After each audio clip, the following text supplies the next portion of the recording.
is from Deuteronomy chapters 32 to Joshua chapter 1, and I'll be reading from the New Living Translation. Listen, O heavens, and I will speak. Hear, O earth, the words that I say. Let my teaching fall on you like rain. Let my speech settle like dew. Let my words fall like rain on tender grass, like gentle showers on young plants. I will proclaim the name of the Lord. How glorious is our God. He is the rock. His deeds are perfect. Everything he does is just and fair. He is a faithful God who does no wrong. How just and upright he is. But they have acted corruptly toward him. When they act so perversely, are they really his children? Are they a deceitful and twisted generation? Is this the way you repay the Lord, you foolish and senseless people? Isn't he your Father who created you? Has he not made you and established you? Remember the days of long ago. Think about the generations past. Ask your father, and he will inform you. Inquire of your elders, and they will tell you. When the Most High assigned lands to the nations, when he divided up the human race, he established the boundaries of the people according to the number in his heavenly court. For the people of Israel belong to the Lord. Jacob is his special possession. He found them in a desert land, in an empty, howling wasteland. He surrounded them and watched over them. He guarded them as he would guard his own eyes. Like an eagle that rouses her chicks and hovers over her young, so he spreads his wings to take them up and carried them safely on his pinions. The Lord alone guided them. They followed no foreign gods. He let them ride over the highlands and feast on the crops of the fields. He nourished them with honey from the rock and olive oil from the stony ground. He fed them yogurt from the herd and milk from the flock, together with the fat of lambs. He gave them choice rams of Bashan and goats, together with the choicest wheat. You drank the finest wine made from the juice of grapes. But Israel soon became fat and unruly. The people grew heavy, plump, stuffed. Then they abandoned the God who had made them. They made light of the rock of their salvation. They stirred up his jealousy by worshiping foreign gods. They provoked his fury with detestable deeds. They offered sacrifices to demons which are not God, to gods they had not known before, to new gods only recently arrived, to gods their ancestors had never feared. You neglected the rock who had fathered you. You forgot the God who had given you birth. The Lord saw this and drew back, provoked to anger by his own sons and daughters. He said, I will abandon them. Then see what comes of them, for they are a twisted generation, children without integrity. They have roused my jealousy by worshiping things that are not God. They have provoked my anger with their useless idols. Now I will rouse their jealousy through people who are not even a people. I will provoke their anger through the foolish Gentiles. For my anger blazes forth like fire and burns to the depths of the grave.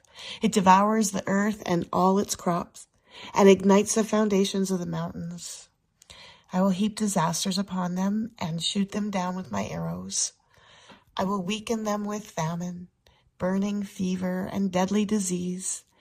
I will send the fangs of wild beasts and poisonous snakes that glide in the dust.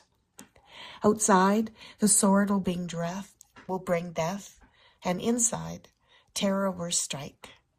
Both young men and young women, both infants and the aged. I would have annihilated them, wiping them out, even the memory of them. But I feared the taunt of Israel's enemy, who might misunderstand and say, our own power has triumphed. The Lord has nothing to do with this. But Israel is a senseless nation. The people are foolish, without understanding. Oh, that they were wise and could understand this. Oh, that they might know their fate. How could one person chase 1,000 of them and 2 people put 10,000 to flight, unless their rock had sold them, unless the Lord had given them up. But the rock of our enemies is not like our rock, even they recognize. Their vines grow from the vine of Sodom, from the vineyards of Gomorrah. Their grapes are poison, and their clusters are bitter. Their wine is the venom of serpents, the deadly poison of cobras. The Lord says, am I not storing up these things, sealing them away in my treasury? I will take revenge. I will pay them back. In due time their feet will slip. A disaster will arrive, and their destiny will overtake them. Indeed, the Lord will give justice to his people, and he will change his mind about his servants. When he sees their strength is gone, and no one is left, slave or free, then he will ask, where are their gods, the rocks they fled to for refuge?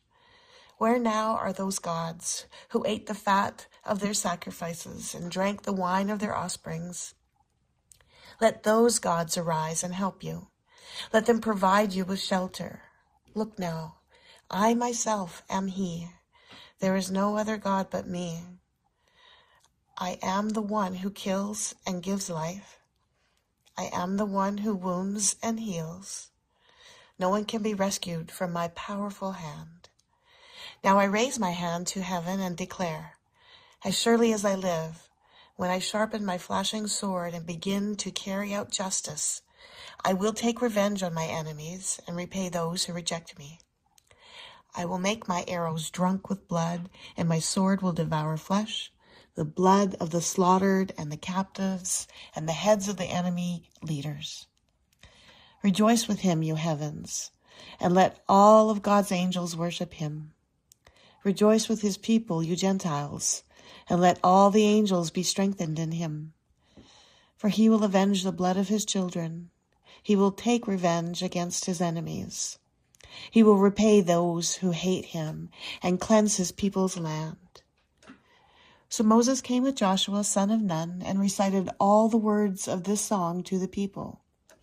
When Moses had finished reciting all these words to the people of Israel, he added, take to heart all the words of warning I have given you today.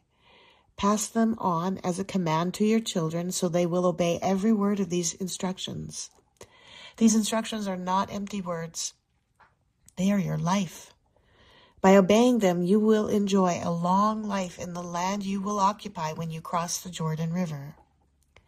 That same day, the Lord said to Moses, go to Moab, to the mountains east of the river, and climb Mount Nebo, which is across from Jericho. Look out across the land of Canaan, the land I am giving to the people of Israel as their special possession. Then you will die there on that mountain. You will join your ancestors just as Aaron, your brother, died on Mount Hor and joined his ancestors. For both of you betrayed me with the Israelites at the waters of Meribah at Kadesh in the wilderness of Zin. You failed to demonstrate my holiness to the people of Israel there. So you will see the land from a distance, but you may not enter the land I am giving to the people of Israel. Chapter 33. This is the blessing that Moses, the man of God, gave to the people of Israel before his death. The Lord came from Mount Sinai and dawned upon us from Mount Seir. He shone forth from Mount Paran and came from Meribah Kadesh with flaming fire at his right hand. Indeed, he loves his people. All his holy ones are in his hands. They follow his steps and accept his teaching. Moses gave us the Lord's instruction, the special possession of the people of Israel. The Lord became king in Israel when the leaders of the people assembled, when the tribes of Israel gathered as one. Moses said this about the tribe of Reuben. Let the tribe of Reuben live and not die out, though they are few in number. Moses said this about the tribe of Judah. O Lord, hear the cry of Judah and bring them together as a people. Give them strength to defend their cause. Help them against their enemies. Moses said this about the tribe of Levi. O Lord, you have given your Thummim and Urim, the sacred lots, to your faithful servants, the Levites. You put them to the test at Massah and struggled with them at the waters of Meribah. The Levites obeyed your word and guarded your covenant. They were more loyal to you than to their own parents. They ignored their relatives and did not acknowledge their own children.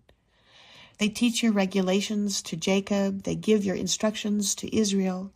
They present incense before you and offer whole burnt offerings on the altar. Bless the ministry of the Levites, O Lord, and accept all the work of their hands. Hit their enemies where it hurts the most. Strike down their foes so they never rise again. Moses said this about the tribe of Benjamin. The people of Benjamin are loved by the Lord and live in safety beside him. He surrounds them continuously and preserves them from every harm. Moses said this about the tribes of Joseph. May their land be blessed by the Lord with the precious gift of dew from the heavens and water from beneath the earth, with the rich fruit that grows in the sun and the rich harvest produced each month, with the finest crops of the ancient mountains and the abundance from the everlasting hills, with the best gifts of the earth and its bounty, and the favor of the one who appeared in the burning bush. May these blessings rest on Joseph's head, crowning the brow of the prince among his brothers. Joseph has the majesty of a young bull. He has the horns of a wild ox. He will gore distant nations, even to the ends of the earth. This is my blessing for the multitudes of Ephraim and the thousands of Manasseh. Moses said this about the tribes of Zebulun and Issachar. May the people of Zebulun prosper in their travels. May the people of Issachar prosper in their home, in their tents. They summon the people to the mountain to offer proper sacrifices there. They benefit from the riches of the sea and the hidden treasures of the sand. Moses said this about the tribe of Gad. Blessed is the one who enlarges Gad's territory. Gad is poised there like a lion to tear off an arm or a head. The people of Gad took their best land for themselves. A leader's share was assigned to them. When the leaders of the people were assembled, they carried out the Lord's justice and obeyed his regulations for Israel. Moses said this about the tribe of Dan. Dan is a lion's cub, leaping out of Bashan. Moses said this about the tribe of Naphtali. O Naphtali, you are rich in favor and full of the Lord's blessing. May you possess the west and the south. Moses said this about the tribe of Asher. May Asher be blessed above other sons. May he be esteemed by his brothers. May he bathe his feet in olive oil. May the bolts of your gates be of iron and bronze. May you be secure in all your days. There is no one like God of Israel. He rides across the heavens to help you, across the skies in majestic splendor. The eternal God is your refuge, and his everlasting arms are under you. He drives out the enemy before you, and he cries out, destroy them. So Israel will live in safety, prosperous Jacob in security, in a land of grain and new wine, while the heavens drop dew down. How blessed you are, O Israel! Who else is like you, a people saved by the Lord? He is your protecting shield and your triumphant sword. Your enemies will cringe before you, and you will stomp on their backs. Chapter 34. Then Moses went up to Mount Nebo from the plains of Moab and climbed Pisgah Peak, which is across from Jericho. And the Lord showed him the whole land, from Gilead as far as Dan, all the land of Naphtali, the land of Ephraim and Manasseh, all the land of Judah, extending to the Mediterranean Sea, the Negev, the Jordan Valley with Jericho, the city of palms, as far as Zor. Then the Lord said to Moses, This is the land I promised on oath to Abraham, Isaac, and Jacob when I said, I will give it to your descendants. I have now allowed you to see it with your own eyes, but you will not enter the land. So Moses, the servant of the Lord, died there in the land of Moab, just as the Lord had said. The Lord buried him in a valley near Beth Peor in Moab, but to this day no one knows the exact place. Moses was 120 years old when he died, yet his eyesight was clear and he was as strong as ever. The people of Israel mourned for Moses on the plains of Moab for 30 days until the customary period of mourning was over. Now Joshua, the son of Nun, was full of the spirit of wisdom, for Moses had laid his hand on him. So the people of Israel obeyed him, doing just as the Lord had commanded Moses. There has never been another prophet in Israel like Moses, whom the Lord knew face to face. The Lord sent him to perform all the miraculous signs and wonders in the land of Egypt against Pharaoh and all his servants and his entire land. With mighty power, Moses performed terrifying acts in the sight of all of Israel. Joshua, chapter 1. After the death of Moses, the Lord's servant, the Lord spoke to Joshua, son of Nun, Moses' assistant. He said, Moses, my servant, is dead. Therefore, the time has come for you to lead these people, the Israelites, across the Jordan River into the land I am giving them. I promise you what I promised Moses. Wherever you set your foot, you will be on the land I have given you, from the Negev wilderness in the south to the Lebanon mountains in the north, from the Euphrates River in the east to the Mediterranean Sea in the west, including all the land of the Hittites. No one will be able to stand against you as long as you live. For I will be with you as I was with Moses. I will not fail you or abandon you. Be strong and courageous, for you are the one who will lead these people to possess all the land I swore to their ancestors I would give them. Be strong and very courageous.